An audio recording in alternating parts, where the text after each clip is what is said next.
Right here, down. Protect the out. We put the work in. Let's finish. Let's do this. Family, I'll do 1, 2, 3. You see, we dream chase, cause that's all we was given to start with. Then we realized the dream was obtainable. Now look at us.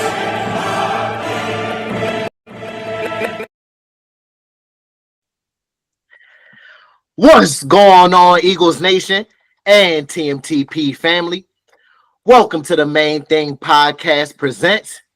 It's your boy, Mr. Owens. And after further review,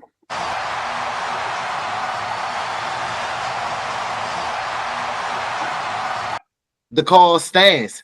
I'm still official with no stripes. What's going on, Eagles gang? This is your man, Big Huss, the one you trust, bring you all your Philadelphia Eagles latest. Hey, we got some new news brewing, man. We got Tush Push talk, Hard Knocks talk, a new award being listed this year. So, hey, full discussion. Stay tuned. But before we get into that, Mr. Owens wants to holler at you real quick. Yes, sir. Yes, sir. Before we get into that, Huss, it was some sad news yesterday within the Earthsay family. The former owner of the Indianapolis Colts, he passed away yesterday. We just wanted to say prayers and thoughts through this tough time to the Earthsay family.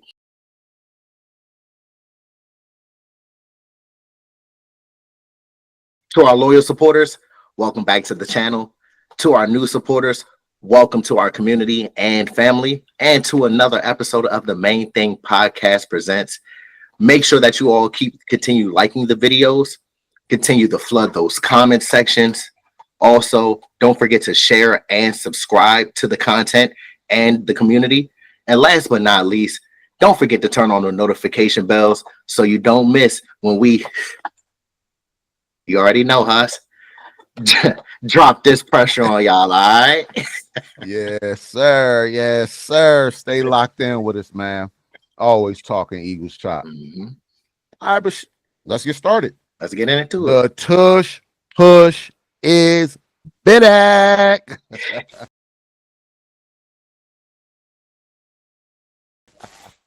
Hey, honestly, I'm shocked that the league voted in favor of it, but it's here to stay, at least for another season. The Packers' proposal to ban the tush push at the league meeting in Minneapolis, one of the most popularized plays of this era, the tush push, didn't receive the required 75% support that it needed to pass. So that would be 24 out of 32 votes. Instead, they ended up getting 22 votes to 10, which, as Mr. Owens and I talked off camera, ironically, was a score of the NFC Championship, NFC wildcard game versus the Packers. Mm-hmm.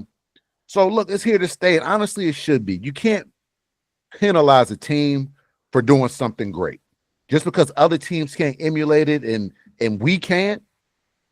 Man, it's not wrong to take that away from us. We're doing nothing wrong here. It's a play that's well within I was about to say the legal rights, but the legal rights of play calling. So yeah, great play needs to be here. We also spoke. It's weird. Only one team on the 2025 schedule voted for the play to stay, and that would be the Detroit Lions. You would think in the kind of head-to-head matches we have as far as scheduling goes that they would be a team to vote against it, but they want to compete. Everybody else on that schedule, shame on y'all. Shame, man. Shame. Man. As grown men, alpha men, you should be able to stand there, grab you know what I mean, and go out there and handle business. Find a way to stop it. Compete. At the end of the day, the NFL and a lot of these professional sports that we have now, at the end of the day, it boils down to competition. Who wants it more than the other guy?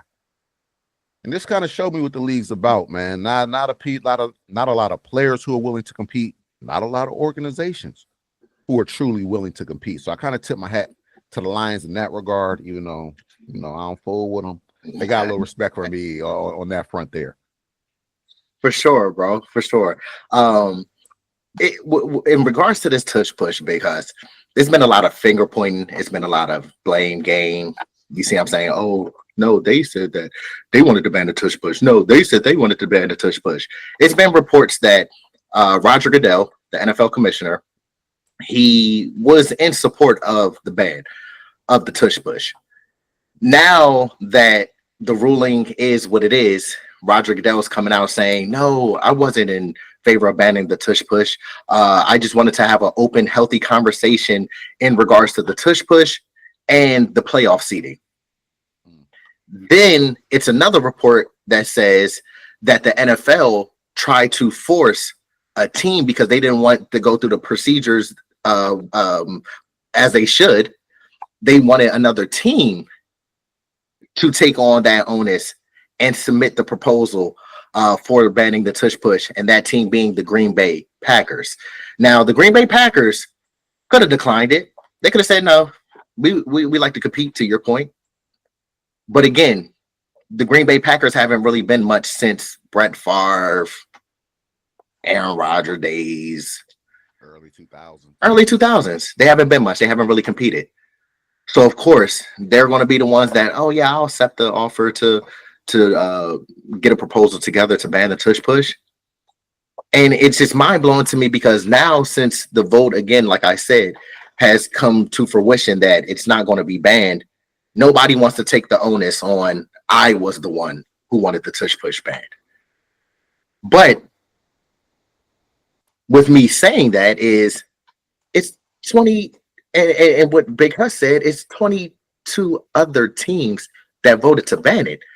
Those teams being the Dallas Cowboys, go figure, the New York Giants, the Washington Commanders, the Cincinnati Bengals, the Pittsburgh Steelers, the Green Bay Packers, the Minnesota Vikings, the Chicago Bears, LA Rams, Seattle Seahawks, the San Francisco 49ers, who we'll get into that a little bit. Jeffrey Lurie had to had some straightening up to do. You see what I'm saying? Had to get some straightening right with some individuals at the owners' meetings. The Arizona Cardinals, we don't even speak on him. I know Big Huss did a video recently, and you see what I'm saying? Messed up Gannon name on purpose, because that's what we do. You see what I'm saying? That we don't respect that because there's no loyalty there, and it's no love lost as well. The Buffalo Bills, I'll get into that in a little bit. The Tampa Bay Buccaneers, the Carolina Panthers, Atlanta Falcons, Houston Texans, the Indianapolis Colts. Again, where's the loyalty? Shane Steichen, you were a former offensive coordinator here in Philadelphia. You helped to build the tush push, and then now you voted against it, but that's neither here nor there. The Kansas City Chiefs, the Denver Broncos, the Las Vegas Raiders. They ain't the Al Davis Raiders no more because he just said, just win, baby. Just win. It don't matter how you win. And finally, the LA Chargers. Those are the 22 teams that voted against the ban. Now, the allies that we did have, of course, it was us that voted for the tush push to stay. The Baltimore Ravens, the Cleveland Browns, as Husky mentioned, the Detroit Lions, the Jacksonville Jaguars, Miami Dolphins, New England Patriots, New Orleans Saints, the New York Jets, and the Tennessee Titans voted to keep the tush push in play. Notice a lot of teams that voted to keep the tush push in play are non-contender teams, but they want to be the ones that compete the most. Ain't that ironic? Ain't that ironic? The teams that I named, the only two teams on there that are in championship contention, what's it called, excluding us, is the Baltimore Ravens and the Detroit Lions. Now, the other teams want to compete, but the ones who voted against it, oh, we don't want to compete. Come on, man. Y'all are lame. And I really want to just get into this because, as we mentioned, because you want to take away something great that a team is doing, that a great team is doing. Everybody can do the tush push. It's not in the guidelines that, oh, only the Eagles can run the tush push. They're the only great ones that can do it, so they're allowed to run that play. No. And me leading into that is because Sean McDermott, good old Sean McDermott, the head coach of the Buffalo Bills, former Eagles defensive assistant under the late great Jimmy Johnson. For y'all, if you know, you know. But Sean McDermott and the Bills used the tush push more than every team outside of its creator, being the Philadelphia Eagles. In the league meetings earlier this year in March, he believed that the tush push, he being Sean McDermott, presents a health and safety issue for the players. He said, and I quote, "I feel where I'm most concerned is even though there is not significant data out there that to this point, my biggest concern is the health and safety of the players first and foremost. It's the first and foremost, it's two things. It's added force, number one, and then the posture of the players being asked to execute that type of play. That's where my concern comes in. So now it's because of the health concerns and the safety concerns." How many injuries did we have on that, Mr. Holmes? To my knowledge and to my records, when we did our research, because we had, I don't care if you want to say zero, I don't care how you want to say it, null and void. It ain't no data that suggests that people get injured on the tush push. So again, you want to beat around the bush. You don't want to take ownership and just say, I don't like the play at all. You want to try to cover it up with player safety. That's lame to me. And especially coming from a defensive-minded coach. You get better. Why don't y'all get bigger defensive linemen? Why don't y'all learn how to stop the tush push instead of complaining about it? We play at the highest level. It's little kids. It's kids in high school. It's boys in college that compete more than some of these NFL teams and some of these NFL organizations. It's mind-blowing to me, Big Hus. And to that tune real quick, Big Hus, McDermott and company, you know, the offensive coordinator is Joe Brady. He used to be at LSU back a few years ago. Joe Burrow. Yep. Joe Burrow. And then what was that, 2019? I believe so. LSU won the championship. It was I believe it was.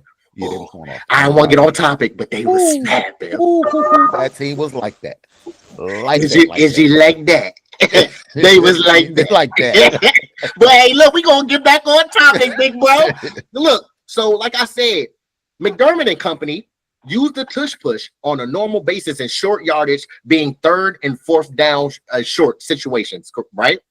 So everybody always wants to talk about Josh Allen. Oh, he's so big. He has the stature. He's strong. He can throw the ball all over the place. He's 6'5", 237, right? So some reported numbers that I have since 2022 involving the tush push. The Eagles have run it 122 times. The Bills have ran it 74 times. The Steelers have ran it 55 times. The Broncos have run it 52. And another source that I have, because I want to make sure that I'm getting you guys the correct information. Another source that I have, and this one was on ESPN. They said that the Eagles ran 108 times, and the next closest team that ran it was 55, being the Bills. So the Bills last season used the tush push 17 times in the regular season, not including postseason, because Josh Allen converted on them. You want to guess how many times? Out of 17? Out of 17. 6. Ooh, you want another guess? More or less. Say more. Oh, really? Okay. 11. Oh, close, but not close enough. I'll give you one more guess. Big bro. All right. Come on, this is the last one. This fourth down. This the money down. This for the supporters, bruh. 9? No. So the answer to that question is 16 times. He was 16 to 16. He was 16 out of 17. 17, excuse me, yeah. Yep, 16 out of 17. So, you know, for the math nerds and the stat nerds out there, that converts to 94% of the time converted for the tush push, correct? So the Eagles ran it 34 times, right? So it says that we have the success rate. We were 28 out of 34. Again, for the math nerds and the stat nerds, that converts to an 82.3% conversion rate. So we ain't got to be the brightest in math. Our supporters, everybody, we ain't got to be the brightest in math, right? To know that 94 is greater than, it might be reversed on y'all screen, 82.3%. So I wonder why the Bills were so up in arms to get rid of the play. Being the fact that y'all have ran it 16, 17 times in a regular season.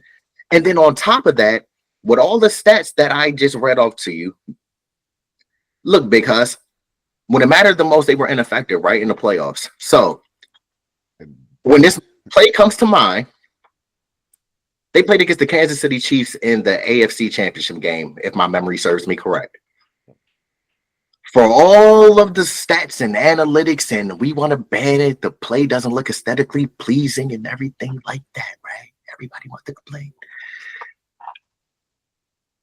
The Bills ran the tush push 6 times in the game against the Kansas City Chiefs. Oh, and got stopped 4 times. So they only converted 2 out of 6, right? Math nerds and stat nerds, get out there. That results to a 0.666%. If you want to round it up because it's more than 5, we can go to 67.67%. They didn't do too well in the playoffs when it mattered. So I think that's where they got a little donkey hurt. I don't want to say butt hurt or whatever, butt hurt, that they couldn't convert it and do it how we do it. So that's why they wanted to get the tush push out the league, bro. It's nasty work, Husk. Hey, at the end of the day, it is pure hate. It's hate. Haters. It is pure haters. Haters. These violence haters. We made ourselves so easy to love. Man, at the end of the day, that's what it boils down to, man. When teams run it, because the Packers were another team, they ran it at a high clip. But when it mattered most, they couldn't get it done. And even with the Packers, we'll see the Packers in week 11. I had this good feeling that we'll be running the tush push a lot in that game. A lot. Okay, I can't wait to see it. Like, and you know what's crazy, because is it was one GIF or video that I saw when the Packers actually tried to run the tush push with Jordan Love, and he got the snap and then like stumbled. He was stumbling.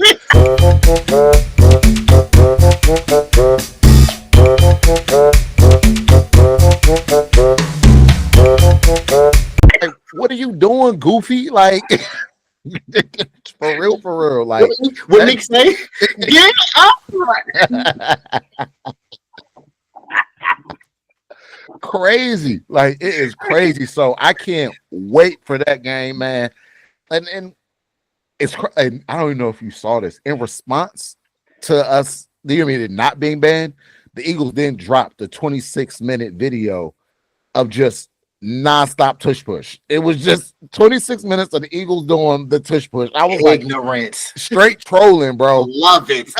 Straight, hey, absolutely. That Dre had me weak. But I watched all 26 minutes of it. Hey, so did I. Even brought some coworkers over and checked this out, Mike. You feel me? But I mean, Jason Kelcey, he even had to fly out because they were trying to twist his words as to why he retired. They were trying to basically spin a narrative of he retired due to the tush push. He had to fly to Minneapolis, set that straight. That was not the reason he retired. And with the podcast with his brother, he was like, if the Eagles were to bring him back and ask him to run the tush push 80 times a year, he's like, I would gladly do it. He was like, I would gladly do it. That is not why I retired at all. So I'm glad he was able to set that straight. And look, even if they were to, for whatever the reason, ban it, which I think the whole Philadelphia Eagles community was pretty much setting their heads like, yeah, this is it. This is the end of the tush push. Look, the Eagles, when they ran quarterback sneak, their conversion rate was still 92.9%. So 93%. We were still highly effective on 3rd and 4th down, when it's 3rd and short, 4th and short, whatever it may be. And even if we didn't do the quarterback sneak, you have Saquon Barkley.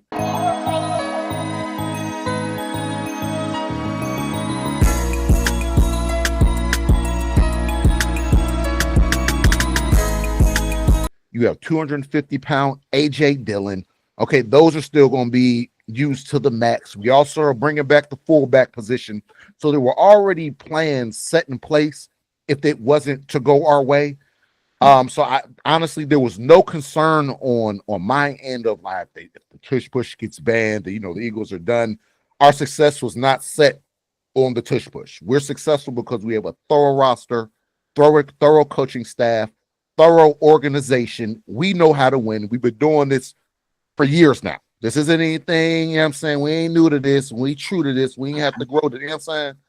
So there were things set in place. There was no reason to panic. And even with the tush push not being banned now, I still expect to see a heavy dose of Saquon Barkley, A.J. Dillon, whatever other running backs we choose to use during the season. Once again, the fullback will still be used. I'm actually really excited about, as we spoke about, the I formations and the different things that we can do Old with the school football. You straight up. And if you want to get creative, how the 49ers use check. I like how there's different ways of implementing the fullback into the game. So I'm still highly excited to see that. But I'm happy that it's here to stay, man. I'm happy that it's here to stay. Jalen Hurts has 55 career rushing touchdowns. 33 of them were scored on tush pushes. You're talking about another 22 regular rushing. That's 5+ rushing touchdowns a year that aren't tush pushes. He averages 10+ a year. So his legs are still going to be used, bro. Ain't nothing going to be changed. I'm just glad that it worked out in our favor for real. Mm-hmm. And nobody talks about Josh Allen when he runs the tush push and gets the 1 yard out hours. It's always, he got a rushing touchdown. Hey, it's aesthetically pleasing. It's aesthetically pleasing. But when QB1 does it, the goalpost moves back. Oh no, we got to ban the play. Come on, man, y'all corny. But to add on to your point about the running backs, we had another plan in place already. We've been talking about this tush push possibly being banned for the past 2-3 seasons now. So this is not new to us. But again, as you mentioned, the running backs and you mentioned QB1, people are also forgetting that we have arguably one of the best offensive lines in the NFL history. Y'all forgetting that, like, bro, our offensive line moves mountains. Ty Davis Price going to get his first shot in the NFL here. He's got the handoff, and the former LSU Tiger gets a yard. We check in again with Carissa. We don't need to run a tush push to be successful. Ask the what 17, 18, 19 defenses that we played this past season. Why do you think that Saquon Barkley had so much success running the football? Because we have a great offensive line. So the tush push being here, the tush push not being there, it's not going to change how we operate. It's not going to change the dynamic of our offense and us being successful. Let's get that through our heads, y'all.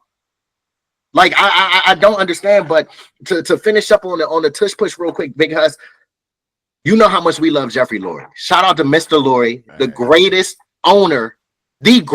owner in all of sports. I'm not just narrowing it down to professional sports here in America. No, I'm around the globe, because again, we are a global organization. Everybody knows who we are.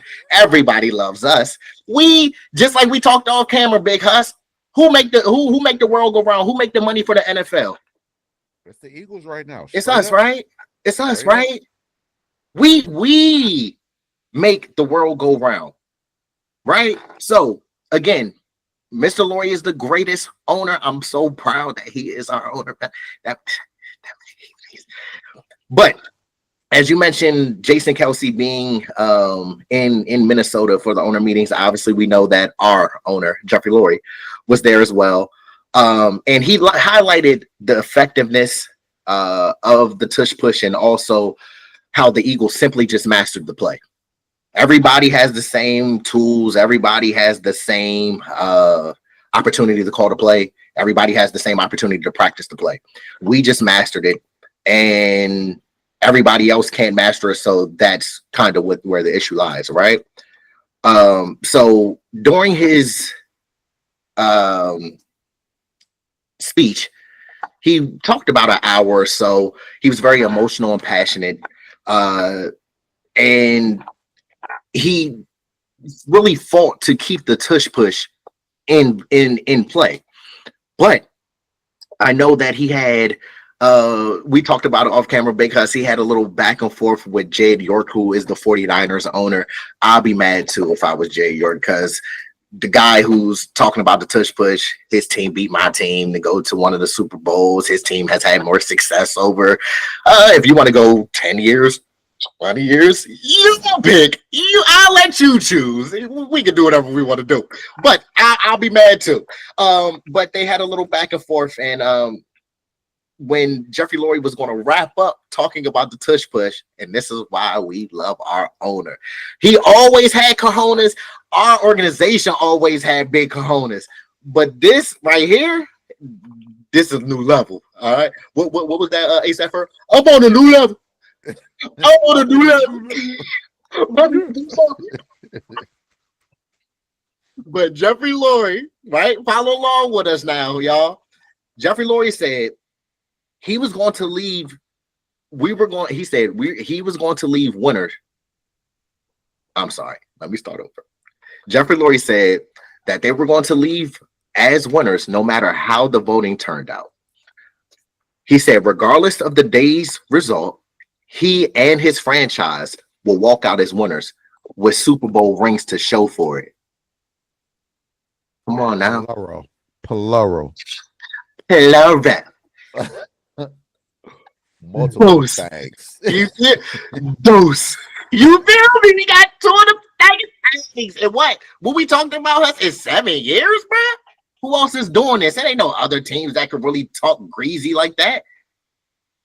You feel me? It ain't too many other teams. So that's why they hate, because we're great. Anybody who is on top, you're always going to have haters underneath you that's going to try to drag you down and bring you down. And that's where we are right now. But the Eagles brass just talks about the team and the organization so boldly, so direct to people. And the last thing I want to say to finish up is the Eagles front office has a one-track mind, and that's building championship culture. It doesn't matter how you feel about us, what you say about us, what you try to do to us. At the end of the day, this is year in and year out. We're going to compete for Super Bowls every single year. As long as we have Jeffrey Lurie, Howie Roseman, Nick Sirianni's, and the players that buy into the culture that the Eagles have set, the foundation that we set, we're going to compete every year. So y'all going to have to just get used to this. Sit back. It's a regular schedule program over here. Hey, folks don't want to admit it, but it's dynasty time, man. It's a dynasty that's brewing over here, truth be told. But moving on, the Eagles will be on Hard Knocks. The Philadelphia Eagles will debut on the in-season division format of Hard Knocks this fall. They'll be on there with the rest of the NFC East. So it'll be us, the Giants, the Cowboys, the Commanders.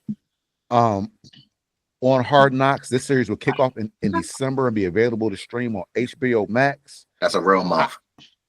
Hey, so honestly, we spoke about it. I'm truthfully not a big fan of this, just because I just feel like in some regards it can work out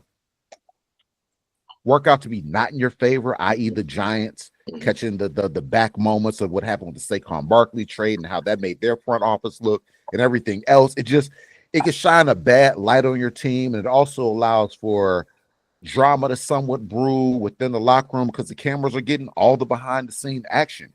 And I don't know if we necessarily need that because we have enough cameras on the Philadelphia Eagles and our stars as is. There's always something going on. I don't know if we need to bring some more outside sources into our locker room to stir that pot. So I'm kind of on the fence about that. As much as I would love to see what's going on, I think for the benefit of the team, I'm not too sure how good that'll be. And then on the other side, I mean, like I said, it could just be a distraction. You know what I mean? And then you have the league kind of spying and things going on. It's just, I think for an organization that is truly focused on Super Bowl winning, it brings more negatives than pros for the organization themselves. But as a fan, you sitting there, Hard Knocks been around since early 2000s. Yeah, I mean, 25 years. Yeah, it's been around a long time now. we've never actually got that glimpse. So, like I said, as a fan, it'd be sweet, but I'm not too sure, bro. Not too sure. Huss, you already know how I feel, bro. We talk about this all the time off camera. People don't realize how much we talk. We talk almost every day. So this topic has always been a discussion. We always admired the fact that we weren't on Hard Knocks growing up. We didn't want to be on Hard Knocks because we know how the Eagles organization do things. We don't have to see what's going on behind closed doors because we know at the end of the day, they're going to put out a great result. They're going to put out a great product on the field. They're going to make smart and efficient and effective decisions that push the boundaries and norms of society and the NFL. But with Hard Knocks, I just feel that, as you mentioned, it's been on since the early 2000s, specifically 25 seasons. When Hard Knocks first came out, and even midway point of it being out, they've always had the more, I'm going to say, impoverished teams. The teams that nobody really cares for, nobody really shines a spotlight on them, nobody brings awareness to their organizations. So those were the teams that were getting Hard Knocks spotlight, as they should. Because when you're a team, an organization such as us, as you mentioned, because we're always in the spotlight. We're in the spotlight whether we like it or not. It's good or bad. Everyday occurrence. Good or bad, we're going to be in the spotlight. We don't need no awareness brought to us. We know who we are. But these other teams, they need some awareness. And I don't like the fact that they're trying to the tune of what you said, get into the building, see how the operations, the day-to-days are in Philadelphia. Yeah, it's cool from a fan's aspect, but then also we've been players and we know how distracting that can be with cameras 24/7. But then these are cameras that they're not here to help you. They're here to hopefully find something that's like, oh, I can get a story out of this. You see what I'm saying? Something juicy. You feel me? But I don't like it. This is the second iteration of the in-season Hard Knocks. It started last year in 2024 with the AFC North team, those teams being the Baltimore Ravens, Pittsburgh Steelers, Cleveland Browns, and the Cincinnati Bengals. But I'm not a fan of it. I'm not a fan of this at all. Again, it seems like as soon as we start dominating the league and we're starting to separate ourselves from all the other organizations, now everybody wants to focus in and try to see what the Eagles are doing. What's the keys to their success? What's the blueprint to their success? But us being the organization that I know that we are, come on, you think that Jeffrey Lurie, Howie Roseman, Nick Sirianni, any of them are going to let any pivotal evidence or pivotal information get out to Hard Knocks? If we end up having to really go on Hard Knocks, I know that we're going to make sure that all of our bases and ends are covered. You see what I'm saying? We're not going to give out no information like that.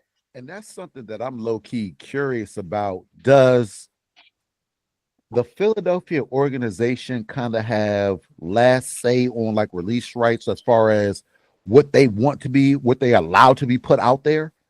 That's a great question. Hey, look, supporters, if y'all can write down in the comment section if the Eagles have the last say, just like Big Hut said, if the Eagles have the last say about if we want to go on Hard Knocks or not, please put that in the comment section for us. And if we have the last rights on, obviously Hard Knocks is going to happen, but more so the information that gets put there. So the Giants situation last year with Saquon, that wasn't showing the Giants organization the good light. Did they have last say on whether they wanted that released or not, or is it already in the contract? Predetermined. Yeah, predetermined. We can kind of record and put out what we want. That's a good question. I'm not sure, bro. I'm not sure because followers definitely let us know, please. Yeah, please let us know about that one. I'm curious about that.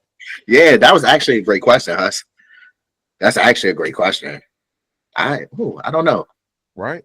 I don't know. I don't. But I'm about to look that up. Yeah. But yeah, with Hard Knocks, obviously y'all know the stance that we have.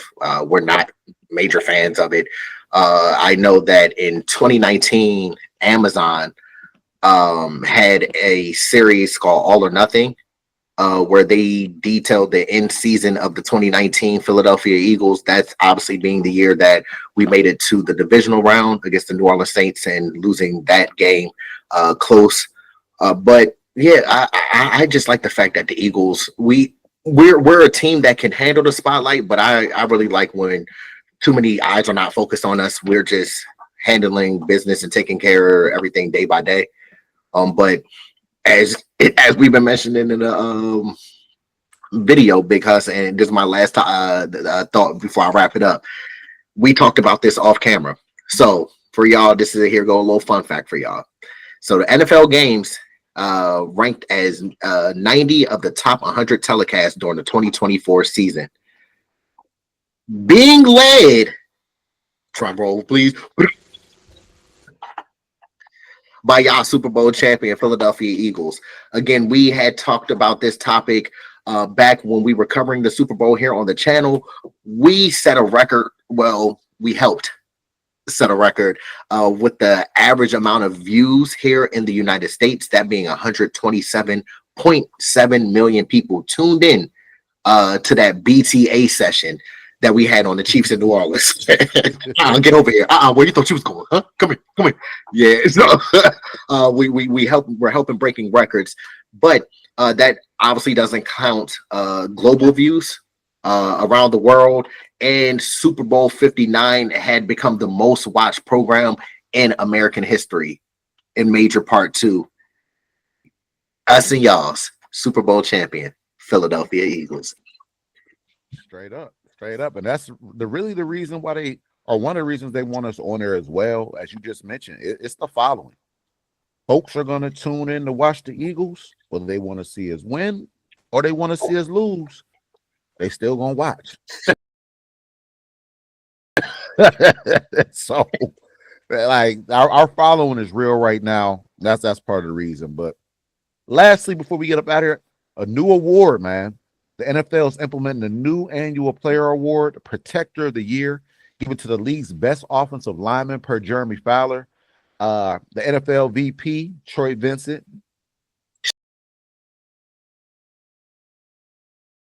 Shout out, real one. You feel me? Our Eagle, our former Eagle. He said, hey, recognize the big fellas. And I got to agree, man, especially as you mentioned, with us having the best O-line in the NFL. And we got some straight hog mollies up there who deserve to see their face on something. They want some credit. You know what I'm saying? They put in on that ring.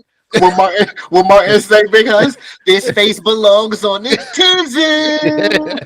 Straight up and down. So I think this would be is a great award to put out there to bring some recognition to some of them offensive linemen who are doing their thing, man. You have Trent Williams, Penei Sewell up there with the Lions. You have our offensive line where any one of our O-linemen can be up for this award. So I'm all in favor of this. I love to see that the NFL is going about different ways of trying to get just the players, you know what I mean? They're players some face time. Like I said, get them some recognition, show them some love. Man, these dudes work hard. They do all the grunt work. There's no Saquon Barkley without our offensive line. There's no Jalen Hurts in that tush push without offensive line. AJ Brown, Smitty, they're not doing their thing if QB1 doesn't have time to throw them that pill. You feel what I'm saying? So I'm all in favor of this. Let's get it. I can't wait to see who will be the first winner of this award. It better be an Eagle. We got an Eagle. Man, 4 or 5 just on one team, bro. Like, we'll see how the guard position goes and who steps in there. But yeah, man, this is a great thing. Mm-hmm. It's great for sure, bro, because obviously we know linemen don't get no love. Only skill position players in football get love. The real ones know. You feel me? Skill position get love. The linemen, it's good to finally get some recognition because, as you mentioned, without them, none of the plays are possible. It starts up front. It starts in the trenches. We used to always, as Eagle fans, we've become accustomed to drafting offensive linemen or defensive linemen in the trenches because that's where games are won and lost. So when we do draft the offensive lineman, it's not like, what? Why do we take an offensive lineman with the 32nd pick? What we need that for? Because we always are forward thinking and always thinking about the future, 10 steps ahead of other teams, where we know, as we mentioned heavily on this channel, player development. We strongly believe in our player development. So we can draft the player, have him sit, learn the ropes, learn behind guys like a Jordan Mailata, guys behind him, Lane Johnson, Landon Dickerson, Cam Jurgens, and also the master of them all, Jeff Stoutland. You are able to learn from him. So it's no surprise how much success we have had on our offensive line. And then, as we mentioned, the NFL is a copycat league. So we saw just in this previous draft how many teams started taking offensive linemen with their first pick. Not a lot of teams take an offensive lineman with a first pick. But why do they do it? Because they see the Eagles do it. Anything the Eagles do, oh, you know what? It's working over there. Let me copy a little bit. You see what I'm saying? Just like if you're in class, I'm not condoning cheating. Look, bro, I'm not condoning cheating. Don't get it wrong, bro. All right, but look, when you in class and you know what? You sitting next to the smart person. You got your little eyes over there, like. You feel me? They winning. Hey, I'm trying to win too. We all trying to eat. You feel me? Save me some. I want some of the yams. Save me the yams. You feel me? But yeah, this is a dope award for the recognition of the offensive lineman. I think it's cool for Troy Vincent being a Philadelphia Eagle because he played 8 seasons here with us, but played 15 in total. But as we know, he is viewed as a Philadelphia Eagle. Absolutely. So this is awesome. But real quick, because with this award, they could put Big Dom in there too, because I know he be bodyguarding on the field too, bro.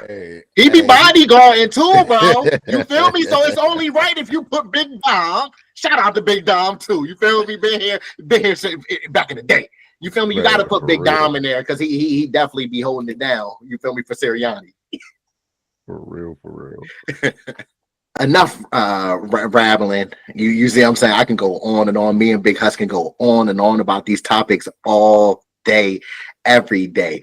But we wanted to say thank you to our supporters for coming and continue checking out our community. To our loyal supporters, thank you for always being there with the continued support. To our new supporters, welcome to our community and our family. But make sure to continue to like these videos. It helps with the visibility in the algorithm. Continue to flood our comment sections. Remember to share and subscribe to our content and our community, all right? And last but not least, you know I can't leave this out. Don't forget to turn on them notification bells, also known as the Liberty Bell looking thingy, so you don't miss when Swoop comes out with the Eagles news and updates, all right? Do that. Please do. Hey, I hope everyone's having a great week. Keep your ear to the streets. We'll be dropping more fire content. The Tush Push is back, baby. Hey, I love y'all. We appreciate y'all. And if you don't know, I go by Big Hus. And I go by Mr. Owns. And this is the Main Thing podcast, where we keep the main thing the main thing. Love y'all. Go Birds. It's Fly Eagles Fly always. Till next time. Y'all stay blessed. It was I was gonna make a lot of money doing what I wanted to do. I went after it, and it was a struggle to achieve it. But you know what? I caught that bitch. Dream chasing.